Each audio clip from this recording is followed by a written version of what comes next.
ಕುಷ್ಟಗಿಯ bus ನಿಲ್ದಾಣದಲ್ಲಿ ಸಂಗ್ರಹಿಸಲಾಗುತ್ತಿರುವ ಕಸಕ್ಕೆ ಬೆಂಕಿ ಹಚ್ಚಿ ಸುಡಲಾಗುತ್ತಿದೆ.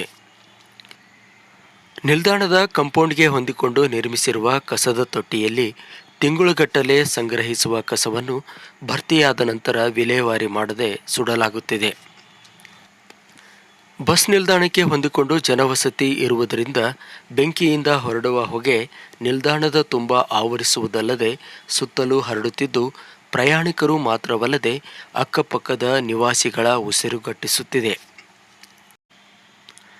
ವಾಯುಮಾಲಿನ್ಯ ನಿವಾರಣೆ ಮತ್ತು ನಿಯಂತ್ರಣ ಕಾಯ್ದೆ 1981ರ ಪ್ರಕಾರ ಕಸಕ್ಕೆ ಬೆಂಕಿ ಹಚ್ಚುವುದನ್ನು ನಿರ್ಬಂಧಿಸಿ ರಾಜ್ಯ ಸರ್ಕಾರ ಅಧಿಸೂಚನೆ ಹೊರಡಿಸಿದೆ.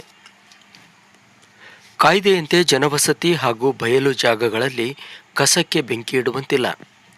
ಸರ್ಕಾರದ ಆದೇಶ ಉಲ್ಲಂಘಿಸಿದ್ದಲ್ಲಿ 5 ಲಕ್ಷ ರೂಪಾಯಿಗಳವರೆಗೆ ದಂಡ ವಿಧಿಸಲಾಗುತ್ತಿದೆ. ಇಲ್ಲವೇ 5 ವರ್ಷ ಜೈಲು ಹಾಗೂ ದಂಡ ವಿಧಿಸಲಾಗುತ್ತಿದೆ. ಇಂತಹದ್ದೊಂದು ಕಾನೂನು ಇದ್ದಾಗ್ಯೂ ಕುಷ್ಟಗಿ ಬಸ್ ನಿಲ್ದಾಣದಲ್ಲಿ ಉಲ್ಲಂಘನೆಯಾಗುತ್ತಿದೆ.